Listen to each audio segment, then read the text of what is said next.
আরে আজকের মেনুতে শুধু ফুচকা খাওয়া, বাপরে বাপরে, ফুচকা খাওয়া তো নয় গাইস।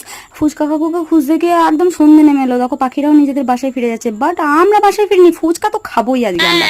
তাই বন, মাঠ, ঘাট, অলিগলি পেরিয়ে আমরা ফুচকা কাকুর উদ্দেশ্যে যাচ্ছি। দেখো মায়ের সাথে দেখা হয়ে গেল, তবুও আমরা তেপান্তরের মাঠ পেরিয়ে 7 সমুদ্র পার করে বন জঙ্গল তছনছ করে দিলাম ফুচকা কাকুকে খোঁজার জন্য সিআইডির মতো, বাট ফুচকা কাকুর দেখা নেই। তারপরে ফাইনালি খুঁজতে খুঁজতে আমরা পৌঁছে গেলাম মেন বাজারে। কত বড় গাধা, 5 টাকার ফুচকা খাওয়ার জন্য গাড়ির 1 লিটার তেল শেষ করে দিলাম। আর ফুচকা কাকুকে পেয়ে আমার যা খুশির আনন্দের কান্না নাক দিয়ে চোখ দিয়ে পড়ছে, আটকাতে পারছি না। इतनी खुशी